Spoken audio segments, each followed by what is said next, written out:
音乐学院和大腾都是为我们的下一代做出突出贡献的啊，这样2个学院。好，谢谢。非常感谢校长啊，也感谢艾达姆的辛苦的开场。是这样啊，就是因为我们每个月呢都会有这么一场讲座，有可能今天呢会有一些新的朋友，我给大家简单介绍一下我们音乐学院。就因为有家长经常会问我，就是如果说我选择维多利亚的音乐学院，它能够给予我什么样的帮助？能给予我的孩子什么样的帮助？区别于市面上的培训机构，我们的优势在哪里？那其实呢，我们的音乐学院，刚才校长也说了，它最早是成立在美国的纽约，就是我们之前所有的就是业务呢，都是在和美国的顶尖私校在合作，主要是做这些学校的学生的一个背景提升啊，包括他的技能考试啊，还有带他们去演出，因为这些孩子未来都是要申请藤校的，所以说他要把他的艺术特长发挥到极致，对。通过和校长的接触呢，我们现在在多伦多成立了我们的音乐学院。我们的目的呢，就是要用最优秀的服务和最优质的师资，给予我们所有的本地的还有这个国外的这些喜欢音乐的小朋友，一个平民化的价格，享受最优质的这个音乐教育。对，下面说一下我们的优势。其实呢，就是我们有顶尖的师资。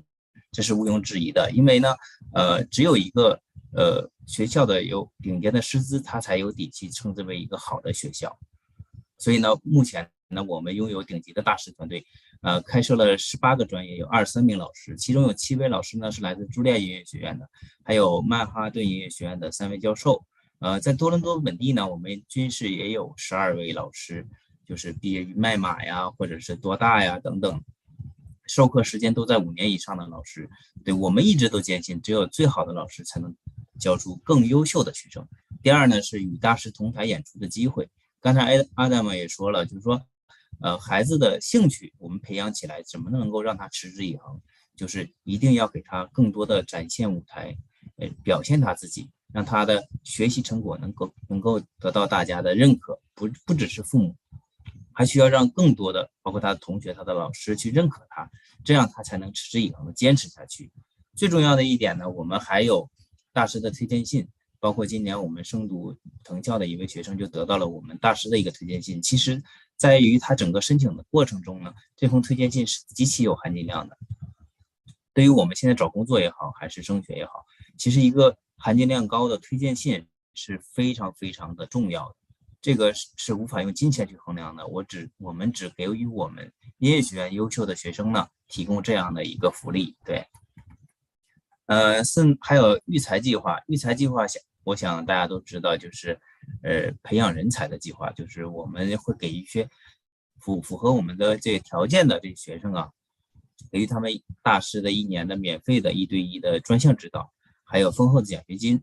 因为这个呢，就是比较繁琐，有很多条件。如果大家有兴趣，觉得你的孩子适合的话，可以扫右下方的我的2维码。这样的话，有什么讯息呢，你都可以跟我说。我看如果说您要符合条件，我们可以进一步去约谈。对，最后呢就是 Summer Camp。Summer Camp 今天我确实也是挺忙的，刚从我们的 Summer Camp 回来。我们在Summer Camp 开始之前，给所有的就是学生啊提供了一个线下的这么一个大师的绘画的这么一个现场分析所有孩子他对艺术对于画画是不是有天分，得到还有一些专业的指导。对，一直进行到7点多我才回来。所以呢，就是整个夏令营呢，我们还是按照培养孩子的兴趣，包括最后呢，我们会有一个乐队来协助我们完成一个毕业的演出啊等等。所以呢，就是现在还没有报 camp 的家长们也可以来联系我们。对，这就是我们音乐学院的这个一个简单的介绍。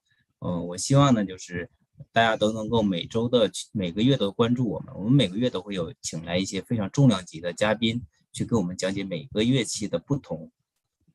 上个月我们讲的是乐理知识，这个月是大提琴，下个月呢我们就会讲架子鼓。对，因为架子鼓呢，说实话就是还是打起来比较帅的啊，小男孩、小女孩都喜欢打，所以呢，下面有请珊珊老师介绍一下我们的一个基本情况，还有我们今天的主讲嘉宾，珊珊老师。我在，Hello Terry，哎，听得到吗？听得到。好的 ，OK， 你们看到我看一下，可以看到珊珊老师，没问题的。可以看到，大家好呀，大家晚上好，非常非常开心啊！我们每次都能在这里跟大家见面，因为呢，每个月的第2个周日的晚上是我最开心的时候。这个平台真的提供给我们这些老师跟学生以及家长们非常好的沟通和非常 enjoy， 可以 share 好多快乐的这种时刻。非常非常开心的今天能请到 Ness Wang， 非常优秀的毕业于多伦多大学的大提琴教师。他不光专业于大提琴，非常精通于双簧管的演奏，我看到也是。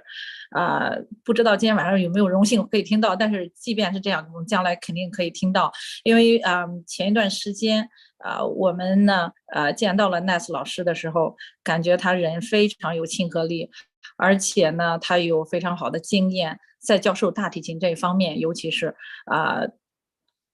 其实很多我的学生也会问到，或者我周围朋友的孩子会说，会有这样的问题，感觉大提琴是不是很难学啊？是不是跟你们小提琴比起来，它比较大的体积，然后呢，是不是技术上更加难，音准的把握上更难，还是把位的把握上更难，还是我这样小小的一个孩子的身体，我可以handle得了这么一个大体积的乐器吗？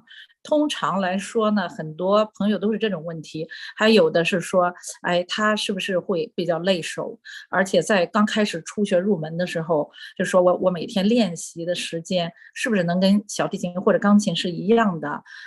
我想大家的这种疑问呢，这么多的问题，今天晚上都可以在这里得到非常满意的解答，由 Ness 老师给提供的。Ness 老师有非常丰富的经验和履历，我不在这儿一一赘述。我想他本人跟你们 share 会更有意义。赶快吧！如果大家是对大提琴本来就有着浓厚兴趣，可又不知道如何开始下手去学的小伙伴们，我觉得可以不要犹豫。其实我本人也非常非常喜欢大提琴的声音，它非常深沉，并且非常优雅。我认为它是非常优雅的一门乐器，给人带来非常享受的感觉。好吧，下面呢，小伙伴们先洗耳恭听。那我呢，待一会儿 Ness 老师讲完，我会再回来给大家打一个招呼的。不知道有多少人上线哈，反正每次我们都不会感觉到失望。接下来呢，我就把时间呢交给我们 Ness 老师，好吧？我想大家都急切的期待的看到他。Hi Ness。Hello。I just introduced you. Yeah. And I believe many people has like questions. I know you're not talking Mandarin, but I just briefly introduce some questions about my students always concerned about. And I really looking forward. Today we're gonna have a really good time with you. Okay. Now I pass the time to you. Yes, wonderful. Hello, everyone. This brief presentation, it will be about me, about what I've learned with the cello, my education, what I'm able to teach, and I will be giving a brief overview of what the cello is like. If there are any audio problems or any video problems, don't hesitate to let me know. And if there's any questions, feel free to drop it in the Q&A. So to start off, I will give a quick introduction about me as a person. So my preferred name is Ness Wang. I was born in Canada and my family is from Hong Kong. I speak English, French, and Cantonese, and I'm currently living in the Greater Toronto area. My Chinese name is Huang Yingtong in Mandarin and Wang Yingtong in Cantonese. In my free time, I really love watching wuxia films. I really love Wong Kar-wai films, and I also really love watching science fiction. So in terms of my education, I recently graduated with a Bachelor of Music with honors at the University of Toronto. There, I specialized in comprehensive music studies with my major in cello. There, I also did a double major in French language learning, and I also did a double minor in history and Asian Canadian studies. So a little background about me and my history in music. So I started learning private music lessons back in 2004, but actually I started learning music back in 2002 when I was 2 years old with the Pro Music program. In 2004, I started learning the piano, and in 2009, I switched from the piano to the cello because young me really liked the cello a lot more. I also started learning the harp in 2010, and I stopped after 2 years. And in 2014, I picked up the oboe all throughout high school, and I am still playing oboe to this day. I've been training in the cello ever since 2009, and I have not stopped. So it is well over 13 years of experience in playing and teaching the cello. As for other instruments, I also have formal training in other instruments university. And in terms of my education, teaching experience, I will cover that in future slides. So for me, in terms of performance history, I will be shortly showing you a clip of what my playing sounds like, as well as an example of the sound mixing that I have done. So in terms of places where I've played at the Royal Ontario Museum, I played at Macmillan Theatre in the Edward Johnson Building downtown, and I've also performed at the Richmond Hill Centre for the Performing Arts. As for what type of repertoire I've played in solo and chamber music performances, large ensemble performances, and a variety of many other performances, largely with cello, but also in choirs as a soloist, and also with oboe. Ensembles I've played with include the University of Toronto Symphony Orchestra, the Toronto Chinese Orchestra, the Chinese Artists Society of Toronto Orchestra, music at Port Milford Orchestra, and various other ensembles. Right, so here are a couple samples of me playing the cello. Hold on, I need to make sure to share my sound first. Give me a second. Let's see, share sound, there we go. All right, so here are two audio samples, and I'll play around a minute of each one so you have an idea of what my playing sounds like. So to start off, the 1812 Overture opening. This is a 4 cello part opening, and every part is played by me. Using digital mixing software, I was able to play with myself and play all 4 parts together. So let me know if the sound doesn't work or if there's any problems. Here's a sample of my playing.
So that is an example of the audio mixing and performing that I have done all together. All 4 parts, as I mentioned above, were played by me. And I use this, I mix this using the audio software BandLab. So if ever you want to learn from me and you or your child wants to learn how to be able to use electronic music to play the cello with themselves, they could definitely learn this from me.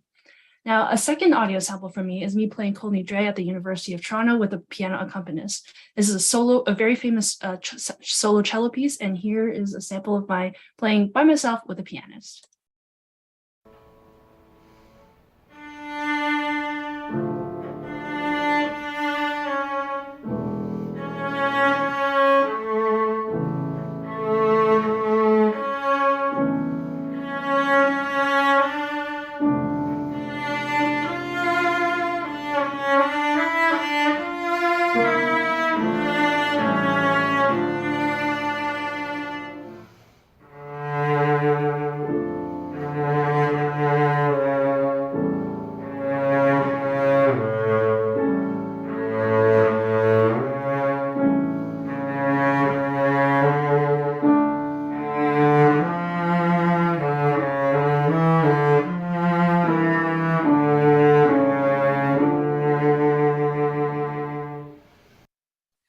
So that is another sample of my playing. I hope you enjoyed, and let's go on to the next slides. Give me a moment. Strange. Okay. There we go. Okay, there we go. So in terms of teaching history, I have quite a lot of experience in teaching students independently and also in groups. So to begin with tutoring, teaching one-on-one, I have been tutoring since 2013, and I kept on going up until the COVID-19 pandemic, which did disrupt how I was able to teach because many students decided not to continue because they did not like the online format that many schools had in general. So I've been teaching students from ages 6 to 20. I have taught quite a variety of students throughout that age. In general, I taught the cello, and I also taught RCM theory and history. On top of teaching cello, I also have experience in teaching some elementary vocal, some basic oboe, as well as French, English, and math, many of which are also at the elementary level, although I have also taught up to grade 11 math, and I've also taught a couple of IB students. In terms of group teaching and mentoring, I have taught in large groups of students aging from 11 years old up to 22 to 24 years old. One such group was the St. Michael's College Troubadours, which was a musical theater group. They are music directed, their musical theory of relativity from 2020 to 2021. As well, at the Faculty of Music, I also worked as a music mentor at the Faculty of Music at the University of Toronto. There I helped a lot of first-year students, so students aged 17 to 19 with getting introduced to the Faculty of Music and learning their place there. As well, I've also taught with the York Region District School Board as a part of a volunteer program where I taught a couple of cello masterclasses at Adrian Clarkson Public School. There I ran cello masterclasses. So there I taught young students aged 11 to 14, and there we ran the orchestra music together. I gave them a general masterclass and also gave them private pointers on what sort of skills that they need to work on and what passages they also want to work on. In terms of formal education training, beyond my experience, I've also taken formal courses in music education at the University of Toronto from 2018 to 2022. There, they have one of the best music education programs in the world, and I was very lucky to be able to study with some excellent teachers such as Dr. Lori Dolph, who has a doctorate in music education. There, many courses such as their courses on Kodai and ORF methods have been taught, and they are incredibly useful for teaching, and I found that they are absolutely amazing and very helpful in teaching. In terms of other artistic skills, more about me, I've also had formal training in oboe, piano, voice, harp, erhu, violin, viola, saxophone, French horn, trumpet, trombone, and clarinet. Those I learned how to play up to a basic proficiency so that if I ever taught in a large group, I would be able to judge the basic problems of students. But in terms of teaching, cello is my preferred instrument. Other music skills I have developed as well are conducting, as I have conducted multiple large orchestras, including string ensembles, as well as musical theater groups. I've also done a share of composition, although that is more of a side project as opposed to my major. And I've also done a share of music mixing, as you saw earlier, and arranging music. In terms of music production, I worked in opera and musical theater. So recently I worked with the Toronto City Opera, which is Toronto's oldest opera group, and there I worked as assistant stage manager, so I helped to manage the entire stage. I've also worked with the St. Michael's College Troubadours as stage manager and music director to put on multiple musical theater plays. And finally, I've also worked with an independent film group, an award-winning independent film group called Minuscom Films, as a scriptwriter, production assistant, and various other roles. Experience. Currently, I'm working with the Toronto Symphony Orchestra as their alumni engagement assistant. There is a lot of arts administration work and ensuring that the Toronto Symphony Orchestra is able to run properly, as it is one of the biggest orchestral groups in all of Canada. I've also worked with the University of Toronto Faculty of Music Undergraduate Association, where I served as the president in the past year.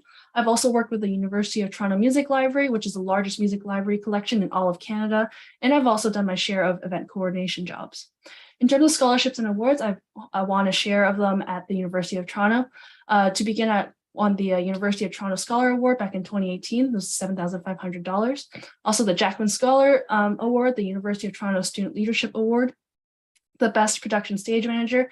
And finally, just this past year, I gained the Faculty of Music Graduating Award, which is one of the faculty's top honors. And I was the only undergraduate student fortunate enough to receive it. Now, let's get on to the cello. So if you or your child wants to learn the cello, what are you getting into? So I will be teaching you a little bit about the cello, its history, what it is like, what it is about. So you have the time to make a more educated decision on what you or your child may be learning about. So to start about the cello, the earliest cellos, they were developed back in the 16th century. They started as a part of the viola da gamba family. So this is an old string instrument, looks very different from the cello. And back then the cello, they were a different branch of the viola da gamba century. Early cellos also used gut strings. So they would actually use part of a sheep gut in order to create the strings. They did not have the wire strings that we have today. And around the 17th to 18th century, after wire strings became more popular as they were more hardy and easier to use, the cello also became more popular and eventually overtook the very popular viola da gamba, and the cello became the more popular instrument. A lot of people really like the cello because it also resembles the human voice, although I will say that the viola itself does take the championship for being the instrument to best replicate the human voice. Originally, the cello was just a supportive basso continuo. So what this means is it was a bass line. Imagine a bass guitar nowadays. That's what the cello was back in the Baroque period. So Baroque era cellos were also very different. Back then, they didn't have an end pin. They had a much shorter fingerboard, and the Baroque bows were also very different. As you can see here, I have a bow, and back then Baroque bows, they were much more arched, and instead of holding them here, they would hold them over here closer to the center of balance. Of course, nowadays, there are still people who play Baroque cello and perform with Baroque cello. However, in order to do this, they have to take special classes and they have to have a different instrument and different bow, because at this point, they are in fact two different instruments, and the way that they are tuned is in fact quite different. Well, I would not say that they're different instruments, but they are different types of the same instrument. Nowadays, the cello it continues the tradition of being built of wood. So as you can see my cello here, this is made of wood, as are many standard cellos. However, many modern cellos also can be made of different materials. One of the most common alternative materials is carbon fiber, which means those cellos can actually go underwater or take a little bit more hits because they are made of a tough modern material. Some cellos have also been made with experimental materials such as spider silk or even glass. Those are strange cellos, and usually they belong in a science exhibit or a museum, and they are not very often used. Finally, another sample of a cello is an electric cello. So here is an example of an electric cello, and these ones are shaped very differently. So this is my electric cello, and this is often used either for live performances in pop concerts, or they are used to practice. The one I've just put down, that one is used for practicing because it is a lot quieter. It doesn't have the wooden sound box, so it is very quiet, but once you plug it into speakers or you plug it into headphones, then you're able to hear it very clearly. Now, in terms of about the cello, part 2. So this slide is about, so what is the cello part of? What does it do? So usually it is a very standard part of the symphony orchestra. It's usually part of the strings. It is often to the right of the conductor. So if I were a conductor, the cellos, if I were a conductor and you were looking at me, the cellos would be on your right. Sometimes they like to sit in the middle section, but that only happens in smaller groups. As well, since it is an orchestral instrument, it usually has 8 to 12 cellists because strings are not as loud as woodwind or brass or percussion instruments. Usually the principal cellist, who is the one that sits closest to the conductor, they are the one that get the solos and they determine the bowings. And usually this is determined by an audition where the best cellist is put in the first seat. The cello also has huge soli sections, so the cello quite often gets a spotlight. So if your child does decide to play the cello, they will get the melody quite often. In terms of other uses, which are non-orchestral, the cello also is used in solos. So very, very famous pieces or movies that feature the cello include Game of Thrones, Pirates of the Caribbean, and Crouching Tiger, Hidden Dragon. Some very famous cellists include Pablo Casas, Yo-Yo Ma, Jacqueline Dupre, and 2 Cellos, who are a modern cello pop group. Now on to this one. The cello is also used in chamber music, and that you can find plenty of online. Now, in terms of the cello, learning the cello is something I find that many students don't know much about when they first get into it, because there's not much information about how difficult or easy it is to learn the cello at first. So to start off, learning any string instrument, be it cello, viola, violin, double bass, it's very difficult, but it's very rewarding. When you play the piano, you just press on the key and you have the right note. But on the cello, you have to be able to pull the bow properly. You have to push down the exact right spot on the string in order to get exactly the note that you would like. So usually beginners, they will use tape on their fingerboard to help with their left hand fingerings. As well, holding a bow can be very difficult. However, this really does make all the difference when it comes to making sound.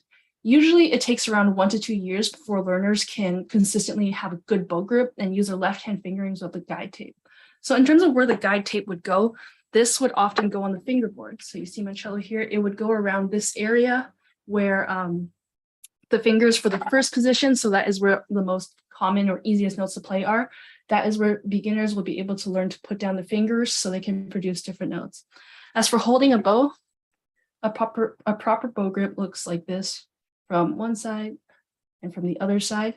And this usually takes a lot of work, and usually the most difficult bad habit to break is making sure that the thumb is bent and not straightened, because many beginners make the mistake of clenching the bow very tightly, and this can often actually hurt their own hand.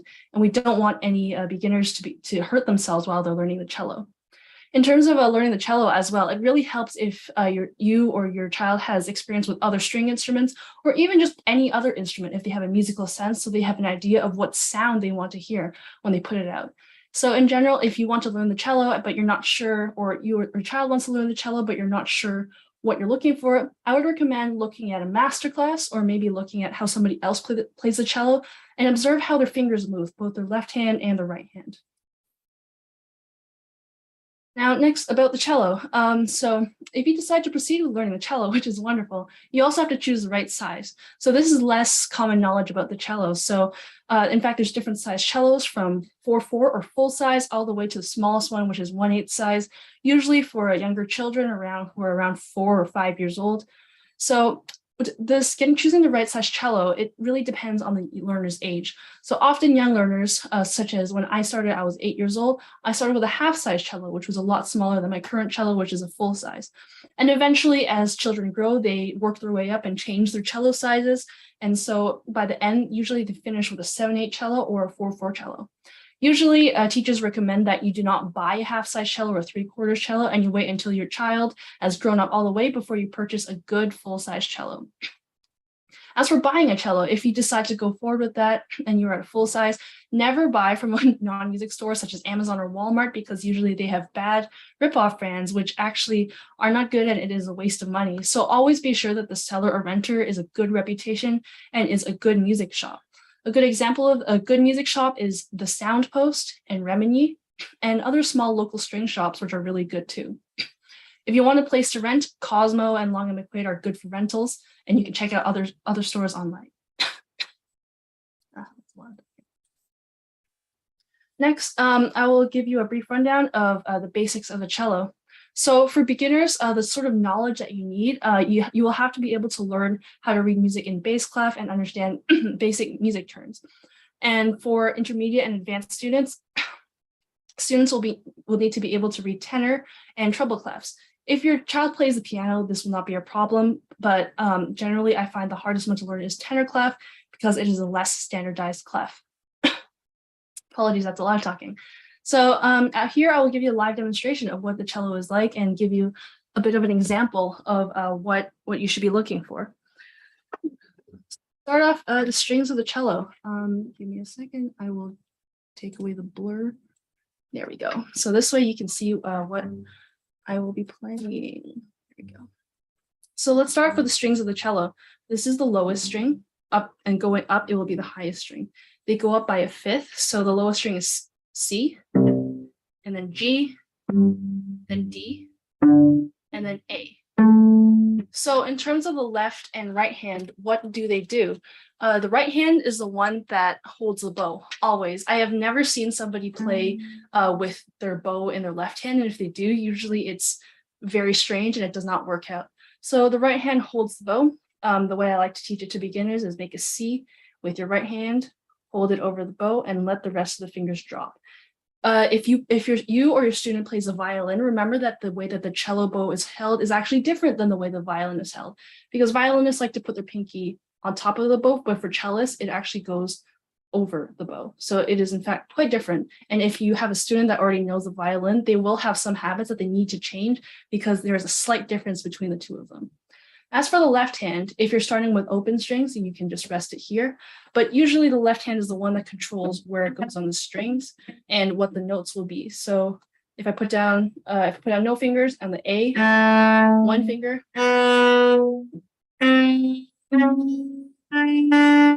As well, the bow is what controls the sound. So very little bow will result in very little sound, and very much bow will result in much louder sound.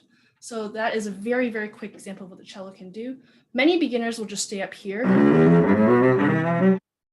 in this area. However, as you get into higher positions, that's when you start traveling up the fingerboard, or more accurately down the fingerboard. And that is when you get to more advanced pieces. Now, I will also speak to very important health tips for playing the cello. So there are some very important things to learn while playing the cello, especially in terms of maintaining your physical health.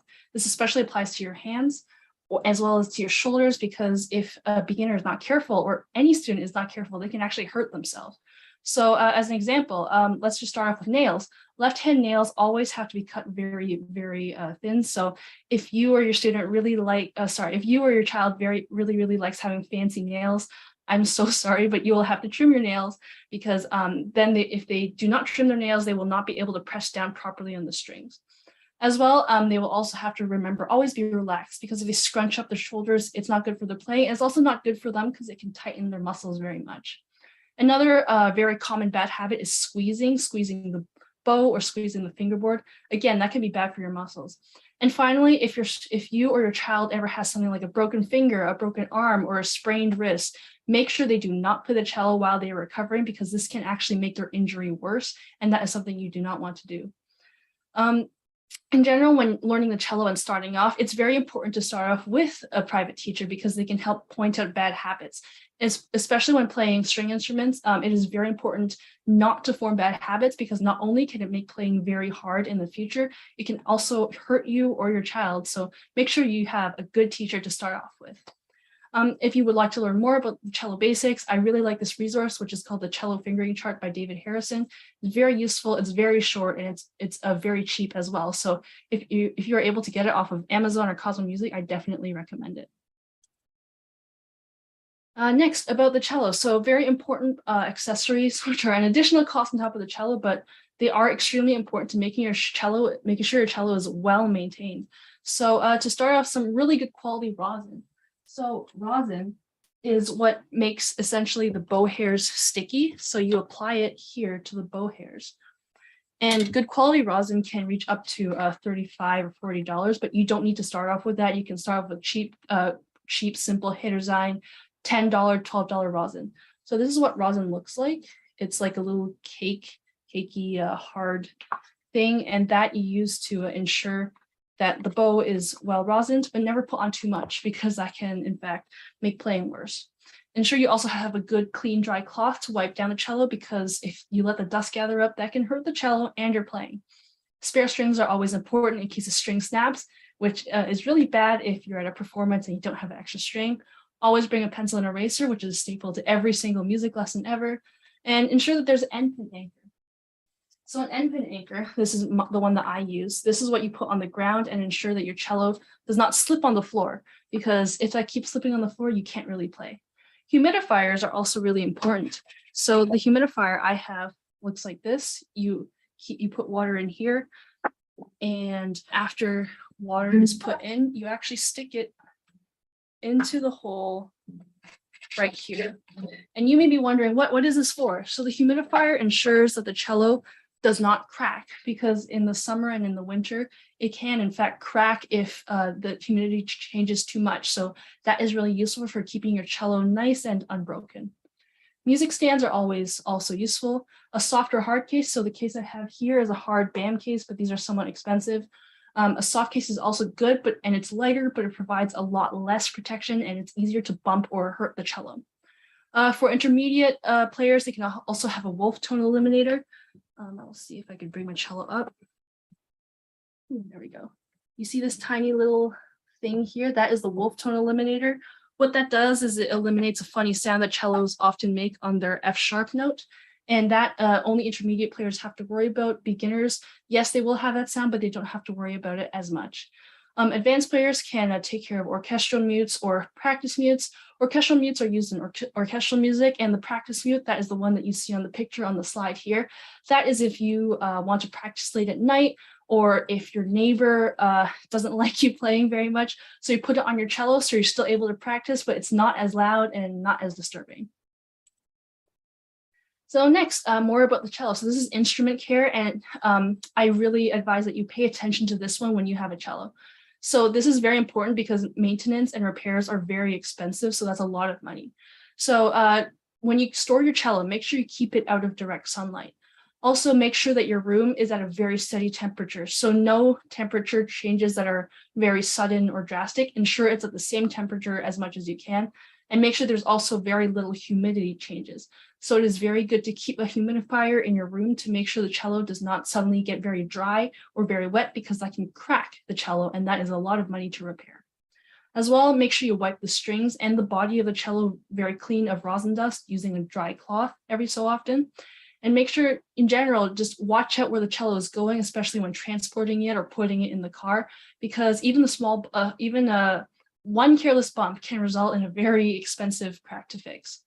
As well, when tuning with pegs, so pegs are these at the top. Make sure you always loosen first before tightening, because if you snap a string, that can be very scary. It can actually hurt if it snaps back on you. And it's also quite a bit of money to buy a string, especially when it's a C string, which can cost upwards of $100. So loosen the strings first, and that will make it less likely to snap. As well, keep an eye on the bridge being this part here. Quite often, sometimes it might tilt over and be not quite perpendicular. So if this is the cello, the bridge should be exactly like this. And if it starts going this way or that way, it can be fixed by a teacher or even just by the student if they're very careful. But usually I advise you treat it with care. And if the bridge starts going like this, then you have to go take it to somebody to be repaired. Some very common problems are, as I said, a warped bridge. So when a bridge starts going like this, or when the seams of the cello, so the edges of the cello, it pops open. Those ones are not that expensive to fix, but you still have to take it to a luthier. So somebody who does fixes for string instruments, you have to take it to them to get it fixed, because if not fixed quickly, it can be very expensive to fix over time. All right, so next let's talk about bow care as well as storage. So in terms of the bow, make sure that you never use too much rosin, but also use rosin. Usually 3 or 4 applications is enough. As well, don't over tighten the bow. So this screw at the end, that is what tightens the bow or loosens the bow. And after you're done playing, always loosen the bow so that, I think you can see it here. You loosen the bow so that there's less strain on the bow hair, and that makes it, there you see it's loosening. You loosen it so that it does not have as much strain on the bow hair. You don't have to get it fixed as often. And so at the end of the day, it's also cheaper if you treat it well. As well, make sure the tip is always treated well. So the tip of the bow is here at the tip of the bow. It's very fragile, so be sure not to hit it against things if you can. If it's damaged, it can fall apart and it can result in all the hairs falling out of your bow. If that happens, don't panic. Bring it to a luthier. They can get it fixed very easily, very quickly, and very cheaply, but it is not something you want happening in the middle of a performance. As well, never touch the hairs, because human oils can ruin the hairs and they will need a new repair, and you'll need a new rehair to fix that. In terms of storage, if you're putting down your cello short term, make sure to put on the side and not on the back, because the back is curved. And if you put it down the back, that can hurt the cello. As well, make sure the end pins, so at the very bottom of the cello, there's a little leg.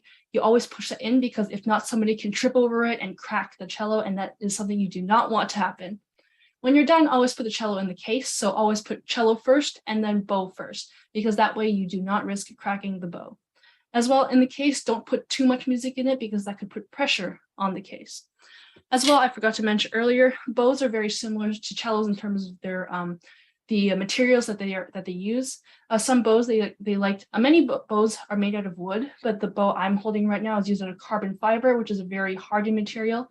Wooden bows, you can never hit them against anything because they can be more fragile, but carbon fiber bows, you can hit them quite steadily because it is a modern synthetic material, and so it's actually not quite fragile and can sustain quite a bit of a weight. However, the tip, which is usually made of plastic, that you will have to be very careful of. Old bows are made of ivory, but because ivory is now a banned material, very few bows are now made of ivory unless they are very old. So in terms of my teaching methods, and we're almost done this presentation, for me, I have a very strong philosophy when it comes to teaching my students. I really believe in cultivating my students' love for music. So in general, my approach is very passion driven. I really love to see my students love what they're doing. Instead of having them learn music because they have to or because their parents told them to, I want them to learn it because they really want to, because they love music, because it's what makes them happy. So when they go to practice, they're not practicing because they have to and it's a chore. They're practicing because they really want to and they want to get better at music. My approach in general is centers around striving to be the best self. So they want to improve and they want to practice because they love music. Not because they have to love music, but because they want to. In general, I'm striving not for perfection, but for the best self. Perfection is something that's impossible to attain. It's something that can be easy to want to strive for, but if you strive for that and you never allow room for mistakes, that can actually hurt the students more than they can help the students. So calling out mistakes does not help if there's no solution on how to fix it. So in general, if there are ever mistakes, we do not turn that into embarrassment. We turn that into a learning opportunity. So students learn how to get better and they learn, oh, it's okay to make mistakes if I get better, because that way I will become a better musician, I'll become a better player. And at the end of the day, they will become a much better musician because they want to. All right, so next, here's a really quick sample lesson. I understand I'm running a little bit short on time. So a quick sample lesson, which will be around 60 minutes if it's for more advanced students. So to start off, I will always start off with warm-ups. So scales, arpeggios, other technical exercises. Usually this will stick to the RCM standard scales. So whatever level you or your child might be at, so be it at the preparatory level or at grade 10 or even at ARCT, they always have to start with technical exercises because this is what warms up. This is like doing stretches and warm-up exercises when going to the gym, because this is a physical activity. So doing scales and arpeggios and other technical exercises, not only does this lay the fundamental for good playing, this also helps the student not to injure themselves. Next, after the warm-ups, after all these technical studies, then we move on to the etudes, which are essentially more technical exercises, but in a more melodic form. There, we work through the passages. So for example, if we are going through poppers, then we work through the passages. We look at problem passages. We'll start by playing it through, then we'll work through problem passages, and then we'll look through tiny things that they need to work on and establish a plan so they can practice for next week. Finally, we end with repertoire. Repertoire will be chosen based on what the student wants and also based on the RCM syllabus, depending on what the student or the parents would like. And by working through repertoire, usually we start with a playthrough to understand where the student's at. And after that, then we begin to work on tiny passages so we know what the problem areas are and we know what parts are good and what part needs to be improved. Now, in terms of what I will cover in my teaching, so in general, I prefer teaching students from the preparatory level up to RCM 9. In terms of technical studies that can be covered, I can cover anything within the RCM syllabus, the Royal Conservatory of Music syllabus. In terms of etudes, here are some example ones, such as Method for Cello, New School for Cello Studies, 40 Progressive Melodic Etudes, and a lot of other standards for cello etudes, because those are very important to the basis of cello teaching. In terms of repertoire, that can be chosen by the student, or if they are going for a Royal Conservatory exam, that can be chosen by them through the syllabus and what they want to do. The syllabus does set the standard for what needs to be played if they want to go for an exam. So if they decide to choose repertoire from there, it will have to be from there and not from whatever pop song book or other obscure classical music book that they will be playing from. However, if they are just learning for fun, then they can absolutely learn whatever they want, provided that they can find the music. As for the last slide, so what can you gain from playing the cello and from learning music in general. So there have been many scientific studies conducted on this. So to start off, many scientific studies have found that music education has led to better IQ, better memory, and actually better academic performance in school. So better grades, better performance on tests, on exams, getting into better schools. They also have increased creativity. And because they have increased creativity, they have better problem-solving skills, which is very important, not just for school, but also for real life, for jobs, for working out any real life problems, be it in relationships or anything else. They also have better health and better resilience because of discipline. They know their body better. They know what muscles they need to take care of. They know how to take care of themselves as people. There's also increased capacity of key brain regions. And as well, they also have better language abilities because they're able to stimulate that part of the brain. They can learn other languages faster. They also have better emotional resilience, better empathy. They have better attention span, better focus, and as I said earlier, better discipline. So they're able to focus a lot more on what needs to be done. And finally, they have better self-confidence because they're aware of the music and by an extension, what they can create in the world that's very beautiful and very wonderful. If you're interested in more, you can look up the Royal Conservatory of Music's example of what you can gain from learning music, and learning the cello is just one example of what you can gain from learning music. So this concludes my presentation. So thank you very much for listening. If you have any questions, please let me know. Thank you so much, Ness. That's really interesting. Yeah, that's wonderful. I was listening everything and include, history. You introduced a lot of the history about the musical and the cello. That's really unbelievable.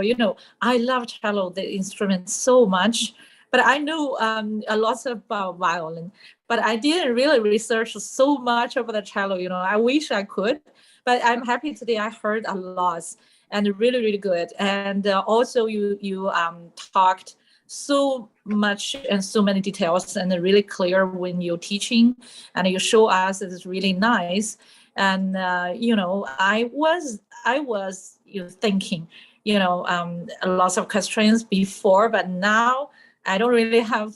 So I'm not really sure the students, what do they think about that? I think that's wonderful, I really wish, and then I maybe can play with you one day. I wish that's a song. I think that's a song. Okay, you only, okay, I know you prefer teach cello mostly, but how about the clear oboe, right? You play oboe too. Yes. You also can teach oboe?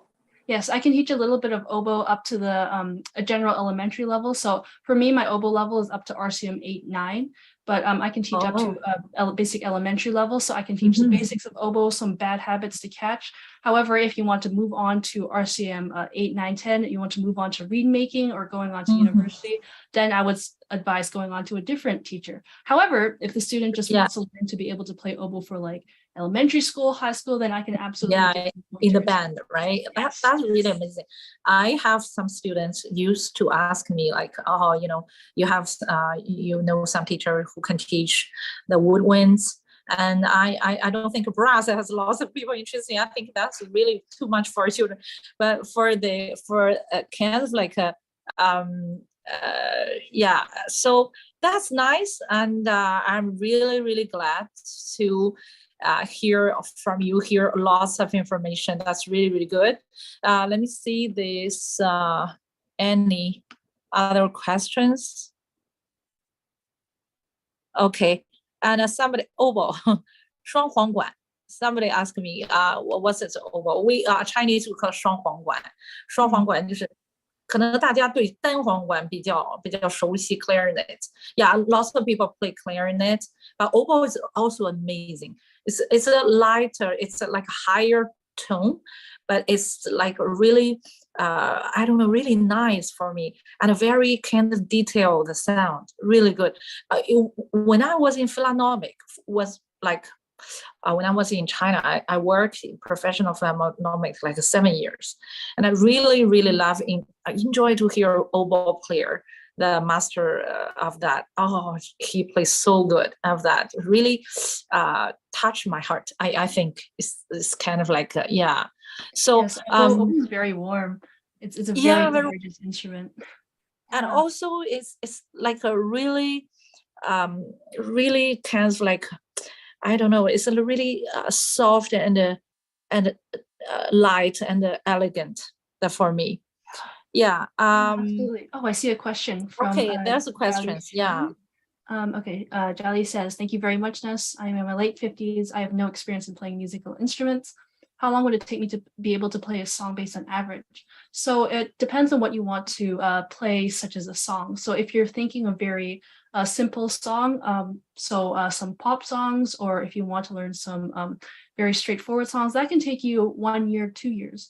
However, if you're talking about a song like the very famous Bach's cello suites, so as an example, here, let's see. This is the very famous. Yeah, it's Bach. To tighten my bow, so it's sounding a bit strange. But if you're talking about that sort of song or piece, as many would call it, that can take you up to 3 to 4 years. Or for me, it took quite a while, but I was a child when learning this, so the way that adults learn it is very different. That can take you 3 to 4 years, or if you're very dedicated, it can take you 2 years to learn advanced pieces such as that. However, if you're talking about extremely advanced pieces like the Elgar Cello Concerto, I know that. Yeah, those ones. Yeah, then those ones, they could take you 4 years, 4 years, 5 years. Yeah, at least to be able to. That's not so easy, but it's so amazing. It's beautiful. Yeah, it's beautiful. Yeah, it's really, really beautiful. Yeah, it's amazing. Absolutely. So, Jali, I hope that answers your question. If you have more following questions, then you can absolutely let me know. I see another question. Oh, no, that's the Chinese. I explained to you because we talking like many kinds of words with musical words, kinds of dynamics, and maybe that's too much for audience. And I maybe let's understand. Yeah, I maybe can explain to them like after when you left, and I can use the Chinese to try to make them feel more understand. Yeah, you know what? For everybody, that's music is another word, is another different word. But you know what? It's amazing when you just step in the world, right? So all the children, it's really different in their soul and their spirit of the life. Yeah, we enjoy that, and also it doesn't really matter the age, right? From the 5 years old, to the 50 years old, it doesn't really matter. All can come anytime to learn cello. So I really wish I can learn cello. Yeah, I love cello's sound. Yeah, the tone sound. You know, my son, today I even force him do the violin. But he said, I'd rather do cello. He told me, I'd rather do cello. Your violin is so high pitch. Yeah, cello's very low. Yes. If you would like to share my PowerPoint or translate the PowerPoint and share it with panelists, then you absolutely can do so. Oh, is that another question? Let me see. Yeah, seems. So this person learned the piano like more than 10 years. If he's learning cello, so how fast it would be? In that case, if you have a little bit of experience, then that could be a little bit accelerated, because then you don't have to learn more about the notes. So because you have learned piano and you understand how musicality works, and you learned and you are able to learn how and you already know what notes you need to play, then it can be a little faster, 1 to 2 years to learn the basics and get rid of the tape and learn some basic pieces. And I will say 3 to 4 years at most. If you already have music experience, 3 to 4 years, and you can be already playing advanced pieces, very popular advanced pieces like the Elgar Cello Concerto. Yeah. This person want to play love story to her friend. I don't think that's really hard. Yeah, love story. I know cello version. I know violin version wasn't that hard. So I would say maybe 1 year if you do diligent practicing. Practicing 1 to 2 hours a day do not, some people like practicing like 7 to 8 hours a day. Don't do that. That's actually bad for you.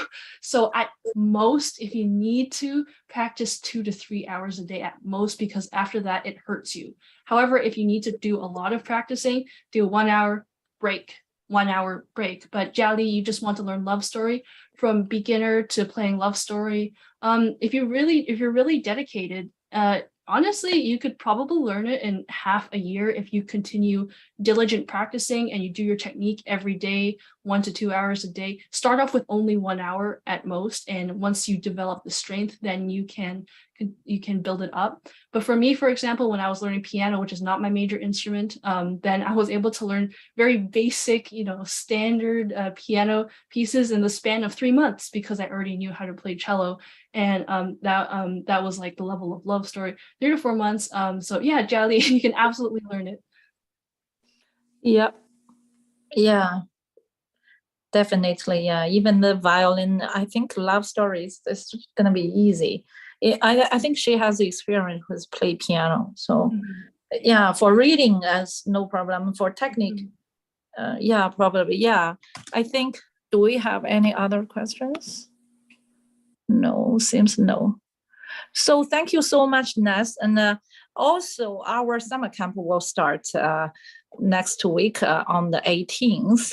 I really wish probably you can think maybe take 1 day or come to a couple of hours, maybe 1 hour or something, let children to see you. And we have students, maybe they really interesting to see how big and huge and amazing sound from the cello.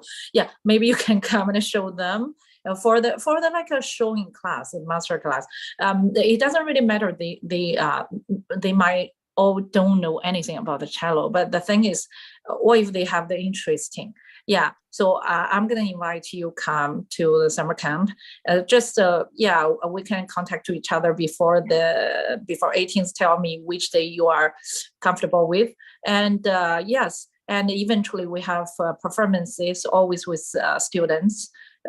So I wish you can come too. You also can do some stage, right? Organization. Yes, so absolutely. Yeah, so that will be a lot of activities waiting for you. So I will see. Thank you so much for wonderful. Yeah, wonderful today. Yeah, we really enjoy that. I think I hold you for too long. We hold you for too long, so you can leave first. All right. And then thank you, everyone. For next part, I continue to talk to everybody. So, all right. So thank you, and we keep in touch. All right. And thank you, everybody. Thank you for watching my presentation. I hope to see some of you soon. Take care, everyone. Thank you. 又看到我自己。现在小伙伴们，感谢一下我们的 Nice 老师和我们的珊珊老师，好吗？那让我们在这里谢谢大家。感谢一下啊，2位老师给我们带来了非常精彩的有关大提琴的讲座。那在这里呢，我们有一个特别的好消息来跟大家交流一下。我要请 Adam 帮我分享一下我们的屏幕啊，我们谢谢一下。那我们实际上呢 ，Nice 老师呢将进行线下或者线上的1对1的授课，因为我们的音乐学院呢全部都是1对1，每个孩子的情况不一样，所以我们1对1的收费呢，实际上是目前非常非常优惠的一个价格啊。然后我们是40块钱半小时啊，40块钱半小时，所以我们分为入门班、进阶班和冲刺班。但实际上呢，每一部分呢，就是每一个班级都是12次课，也就是说呢，可能大部分孩子都是从入门班开始学起来。如果是入门班的话呢，那我们就是相当于每节课是30分钟，然后半小时，那我们就是480加税。如果您走到了中级班的时候呢，那我们进阶班的时候呢，我们就是每节课是45分钟，然后那我们就是720加税。如果走到了冲刺班的话呢，那我们呢其实就是960加税，就是1小时1次啊。因为刚开始呢，可能大家不那么容易这个接受起来啊，不那么容易，就是说要有一个过程，所以我们就是半小时。那事实上呢，证明就是说效果特别的突出啊。大家想一下，480加税都不到500块钱。我们给孩子可能买一件玩具啊，或者买一个衣服啊，或者领孩子出去吃顿龙虾呀，都远远超出这个钱数。然后但是呢，可能很多家长觉得，哎，可能那样是这个花就花了，但是呢，给孩子带来一个小提琴的一辈子的这样一个提高的话，大提琴的一辈子提高的话，我觉得才是最有价值的。说实话这个我自己那个女儿呢是跟着珊珊老师学的小提琴，后来又学的钢琴她那个钢琴当时考到了那个10级，就老师级别。然后当时学业比较忙就这个后来就没有再继续往下考。后来她不是现在在哈佛读经济学博士嘛？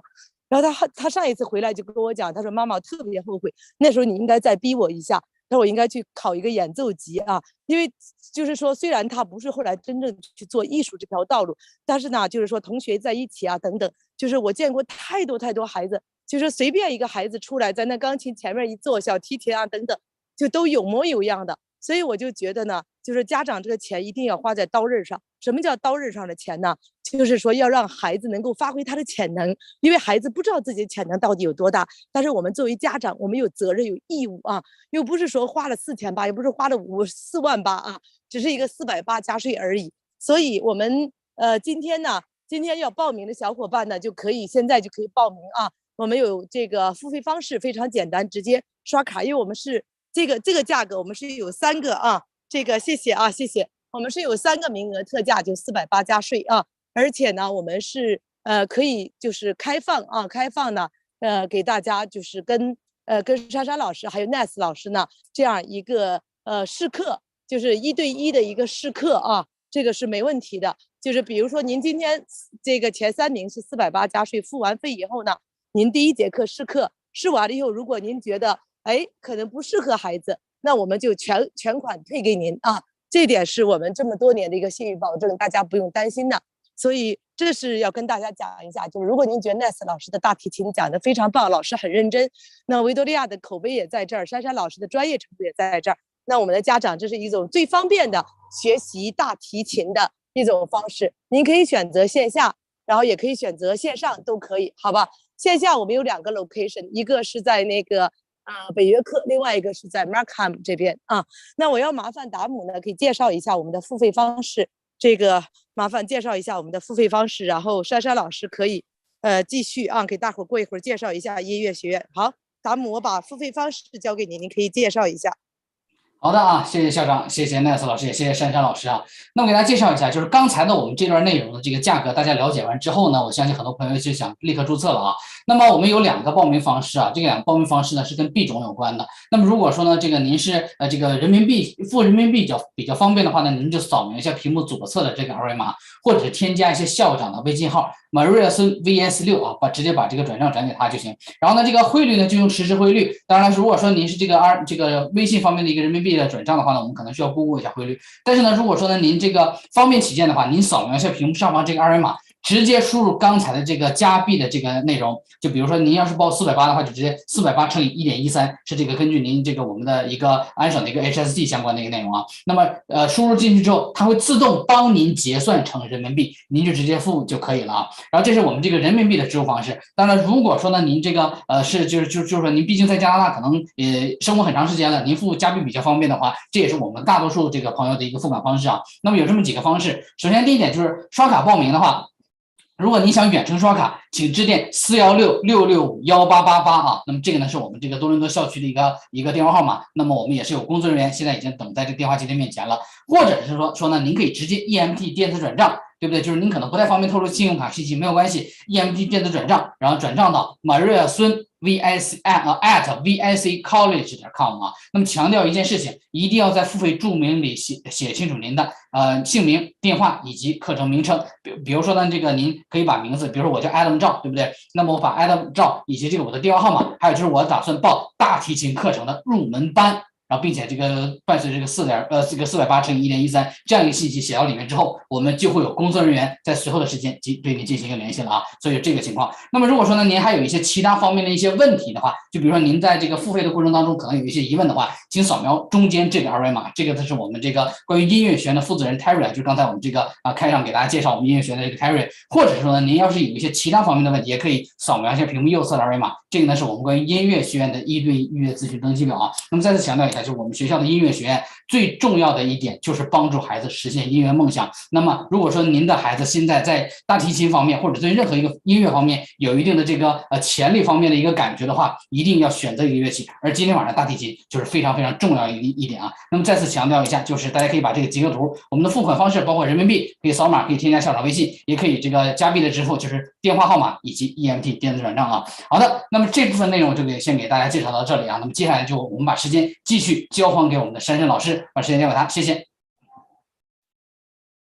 对，珊珊老师，嗨，珊珊老师，对，我在，你好，对，谢谢。各位直播间的小伙伴们，我特别想请珊珊老师呢，这个帮忙给介绍一下我们音乐学院，包括他自己的小提琴的课程啊。珊珊老师是我见过在北美见过最厉害、最牛的小提琴老师啊，他是真真正正的叫著名小提琴家。这个所以啊，就是珊珊老师可以介绍一下小提琴，包括我们另外还有一位声乐老师啊，就是我们有诸多的各种各样。这个表演呐、架子鼓啊等等，就是这些乐器我们都有老师。那另外一点呢，就是说其实有一个特别好的机会，很多家长愁得不得了，说到底我孩子适合学什么啊？是到底呢这种管弦乐器呢，还是说小提琴、大提琴，还是钢琴呢？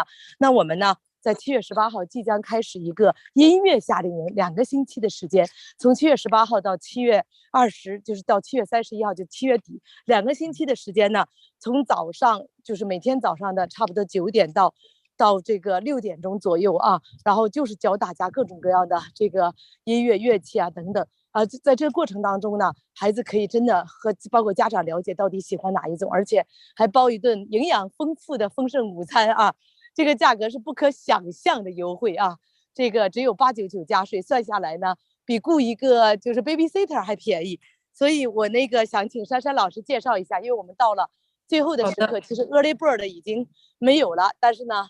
今天晚上共学营的小伙伴们，我们可以给大家最后的机会，就是899加税啊，2个星期，然后给孩子找这样一个非常棒的艺术夏令营。那像那个珊珊老师，我把艺术夏令营这块交给您。对，交给您，谢谢。对，谢谢。非常感谢大家。我简短截说，先说小提琴，我们的小提琴、钢琴课程，因为在5月的时候，我做了好像是5月和4月，我做了2场 Zoom 之后，其实。真的，我们非常震撼啊！咱们校长没有亲临我们招生现场，我们学生来试课，简直是每个周末，我可以这么就是真正的跟你们讲，我忙的没有喝水的功夫，每个星期我都在接受和接待新的学生。每个周无一例外，而且是好多波一起来，而且当时我自己很多周围的朋友都问我说：“哎，你真的好，你这里真的神奇了，为什么感觉好像大家如饥似渴的都奔着你们来学？”我说：“是啊，就是这么神奇。”是这样，我自己本身。说实话，我是对我自己的教学这么多年的经验跟水平还是有些许一点自信啊，也多谢校长谬赞。关键咱们有维多利亚这么好的一个平台呀，这个平台真的是非常棒，吸引了众多非常棒的家长。我说非常棒，就是说家长的整体素质和孩子整体学习的这个 attitude 的，真的我见了之后，我觉得每一个都值得单独去表扬一下，家长的配合度是极高的，而且他们对这种学艺术的求知欲望真的是让我很震撼，所以很感动，所以我非常非常荣幸啊，能够为咱们大师云集的这个维多利亚教育学院啊出我这个一份力，在线下课程上面尽可能的带着大家走向高的这个起点跟终点啊。最近真的是特别多的人会过来，我预感到 Nice 老师这一场过去，接着这个周末肯定又是满满的。不过没有关系，因为我们虽然辛苦，但是很快乐呀。因为辛苦伴随着，对吧？成就感。回到我想说一下，具体说一下夏令营。我刚才在一边听 Nice 老师的时候，我其实一边在做夏令营的课程表。我现在正在做，我做出来每个小时的细节表。我想说，我今天去亲临夏令营的场地，非常高端大气上档。达姆啊，有一个夏令营的 PPT 好像。那个答案。高端对大上档次，我是发在我的朋友圈，我不太会怎么往咱们的 PPT 上 loading。当时那个场地的照片，非常的宽敞明亮，特别好。而且那个夏令营做的那个午餐跟我们这个教区啊。无缝连接的，是隔壁的很好的一个叫做什么云南米线，是越南米线的一个店面，他亲自给咱们 support 这个午餐的，所以咱们的午餐是免费的。到现在我的学生还有这个误区，正准备带饭呢。我说你名都报了，这个还没搞清楚的。然后我在这儿再跟大家说，我们是包的那个午餐，然后包 snack 的。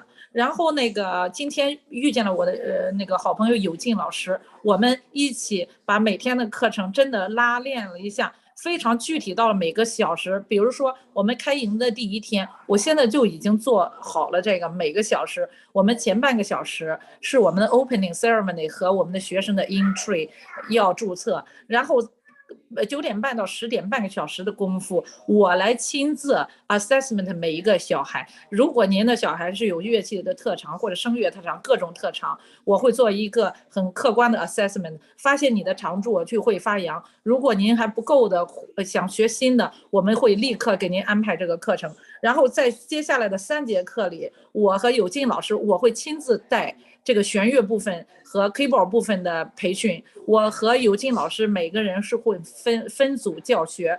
比方说我们age 8 and under belong to group 1， 我们 age 9就是9岁以上group 2， 然后这个 group 2和 1是我们是分开带领的。我在教 group 2的时候，另外一个老师在同时教 Group 1不同乐器，架子鼓、ukulele、钢琴、小提琴、吉他，所有的。然后呢，在11点到12点之间，我会做整合乐队的排练。那么在就是说我能确保2周之后给大家呈上一台非常精彩的表演。但是我现在不能过早透露我们的曲目，其实曲目每一天的我都有定好。那我们在第1天的时候开场肯定是 All Canada， 然后不管你的孩子，你会想说我孩子是零基础也能参加这样的表演，没问题。我会说给我2周的时间，一点问题都没有，各种乐器他们轮流来，而且就是我们会最后把孩子打造成一专多能的这个感觉，而且每天他们有固定的练习时间，我会制作的比较的精准和比较严苛。我们有 teaching assistants 随时在监督他们的练琴，如果是有程度比较高的希望练多的，我们提供他们 room， 然后我会亲自在那儿给他们指导。到了中午我们的很快乐的 lunch 时间之后，我们就会分到当时现在的这个校区其实它是一个非常厉害的艺术高中，他们提供非常专业的美术的培训，所以关于油画、水彩和 sketch 这些课程，在不同的一天都会按照不同的 group 划分来提供这种课程。所以基本上一天下来，小孩子非常忙碌，而且非常充实。我们会在最后1个小时里，那么就会给他们一些 relaxing 的时间、自由练习时间、snack 时间，还有 game 的时间。然后很欢乐的家长，4点的时候我就把他们接回家。这只是礼拜1的这课程，我做一个 example。礼拜2的是不一样的，因为我们还同时会教英语演唱和法语歌的演唱，还有法语的 pronunciation 都非常专业。所以这个课程表是我亲自做的，有很多家长可能不是那么了解，又想知道，那我没有办法每天念给你们听，但是很快我会把这个课程表PO给学校，然后学校会PO到各个群里。最后的表演再说一句，希望大家所有的支持我们孩子的家长、身边的亲戚朋友、爷爷奶奶、外公外婆、我们的兄弟姐妹，可以来的我们全部都欢迎，我们全部都邀请来。节目单我也会尽早的做出这个一个完整的节目单PO到我们的群里电子版，然后在你们来参加我们营的这个汇报演出的时候，会有一份打印出来的纸质的节目单。这样的话给孩子留着一个非常美好的纪念吧。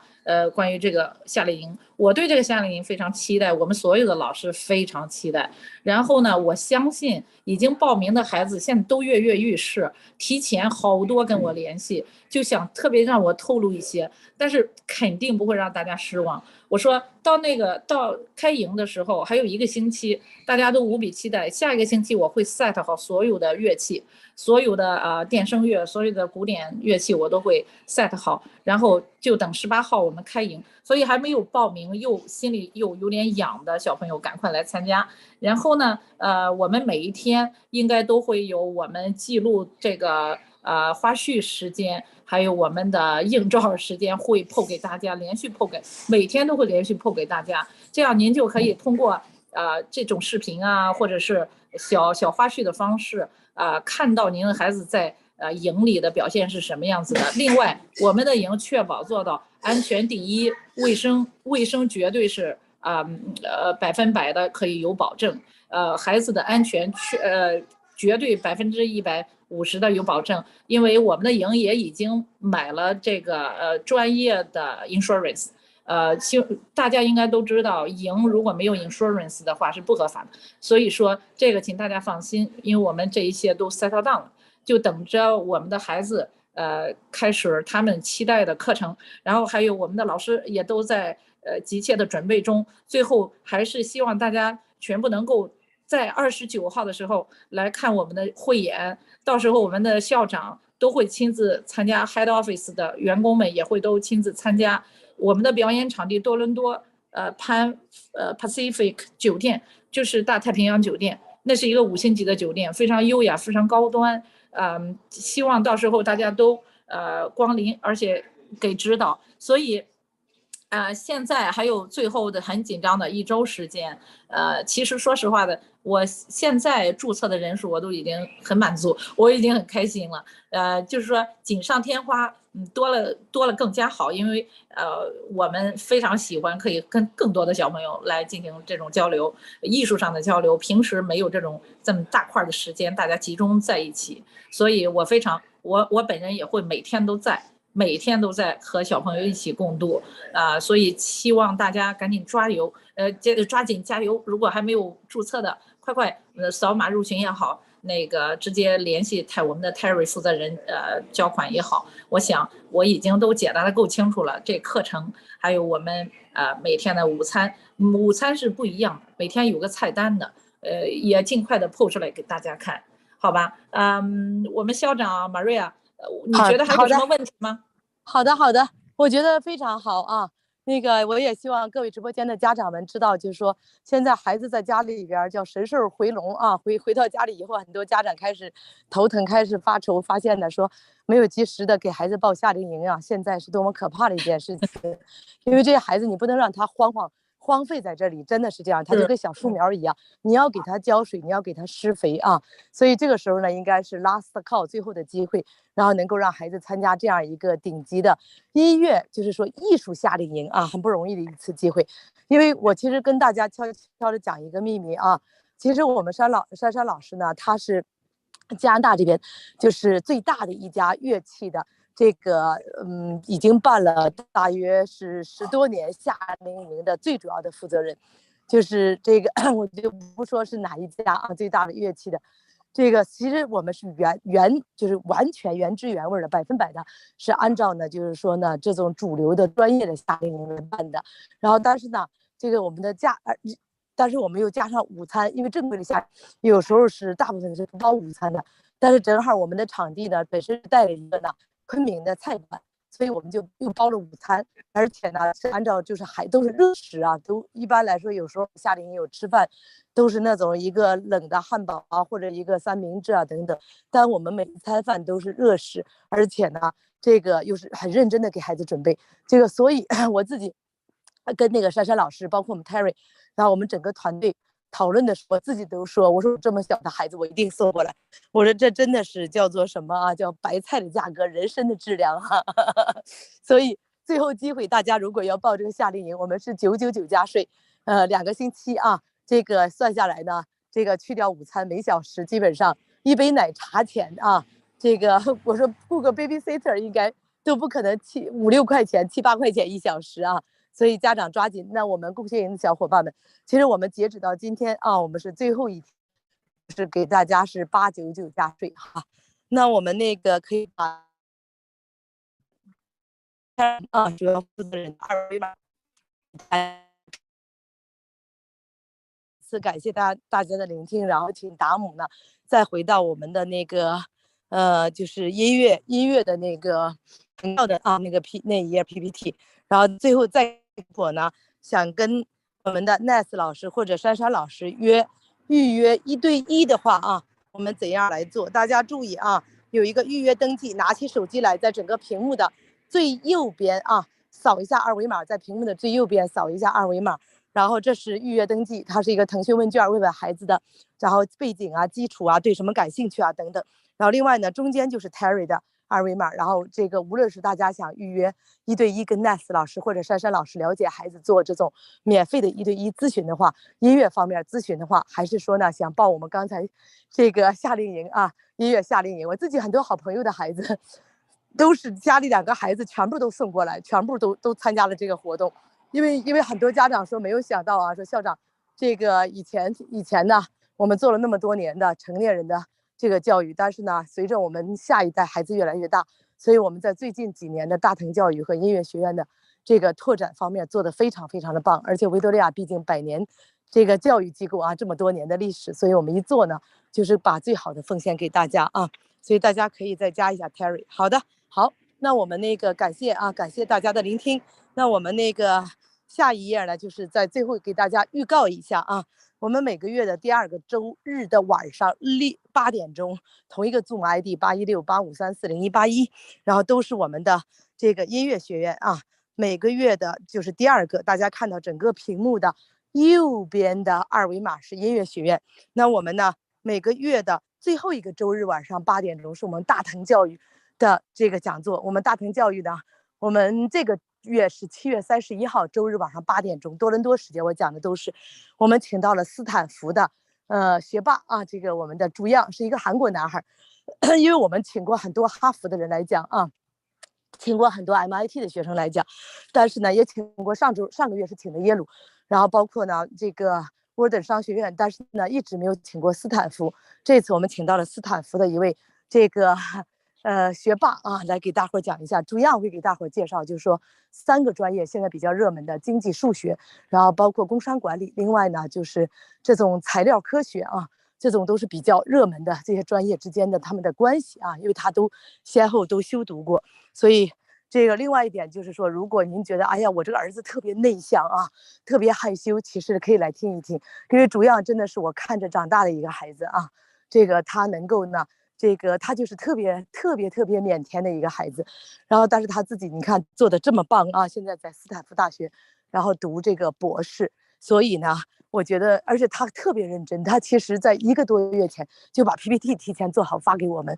所以每一个孩子都有他的闪光点，不一定说都要这个性格那么的 open 啊，那么的开放。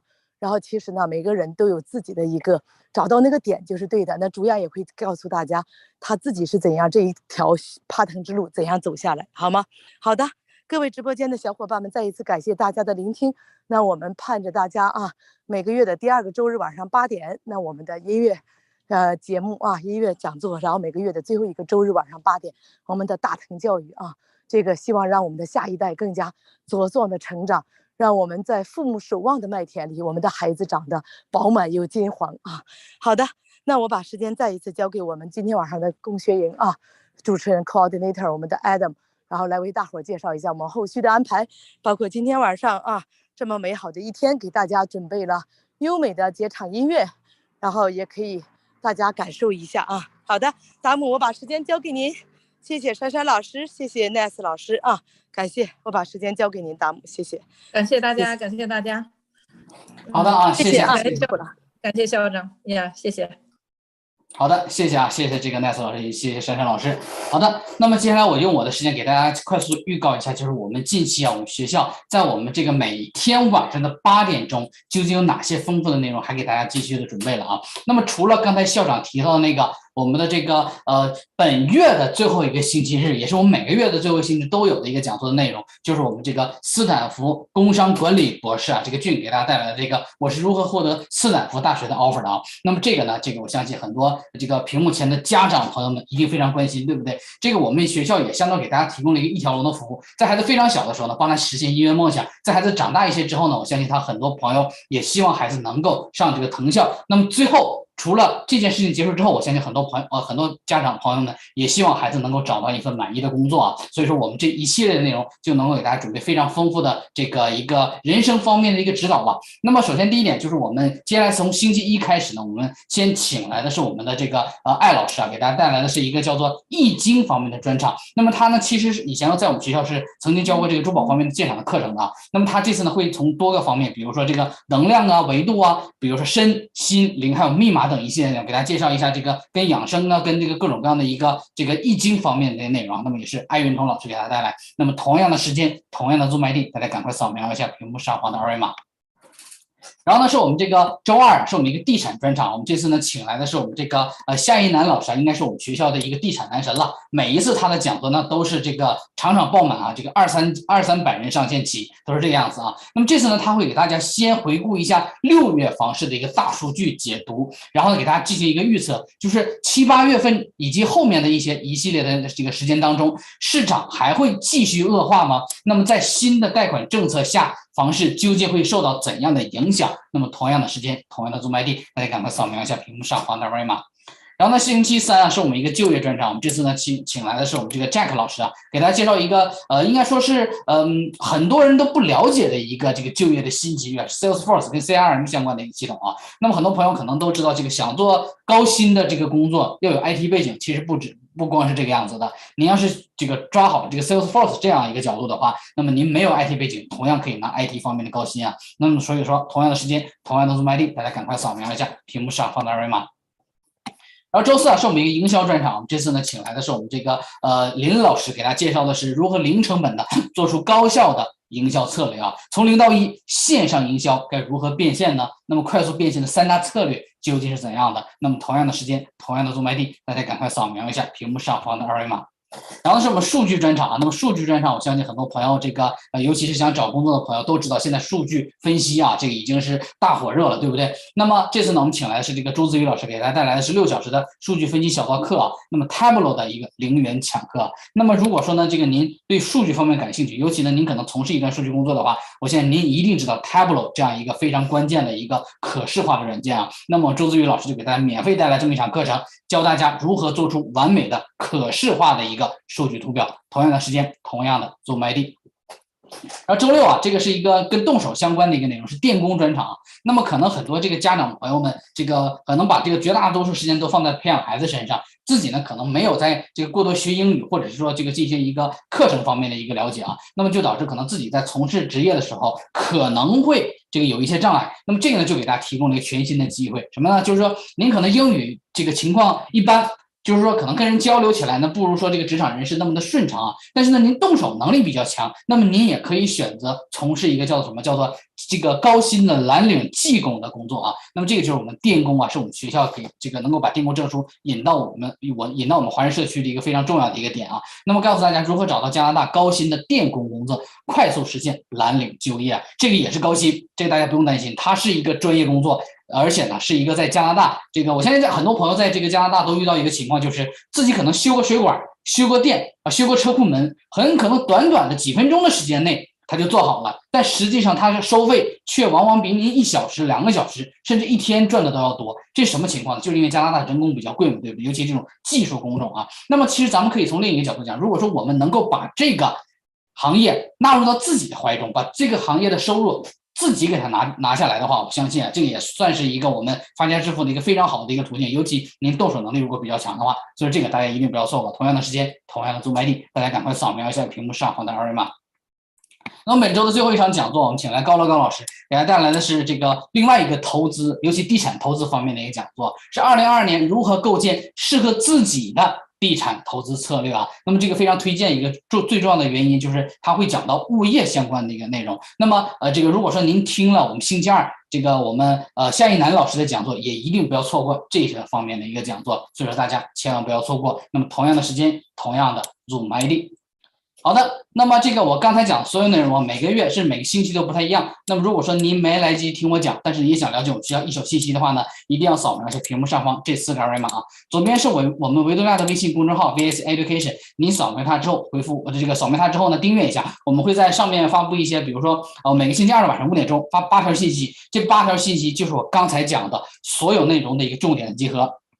第二是我们教育集团的 YouTube 官方账号啊，您扫描它之后订阅一下，您会在上面找到很多我们历史讲座的一些精彩回放，包括我们今天晚上这场讲座也在这个我们的 YouTube 官方频道线上直播啊。第三个是我们教育集团的小红书官方账号，您扫描它之后呢，这个我们会在上面发布一些，比如说每个月的大型活动以及每周的一些讲座。最后一个呢是我们共学营的微信小助手，您扫描它之后回复维多利亚或者回复共学营，那么我们就会有工作人员把您拉到我们共学的群里面。这样的话，我刚才讲的所有内容您就都不会错过了。这4个二维码大家都要扫一下，来不及扫的也赶快截个图，回过头来也都要扫一下。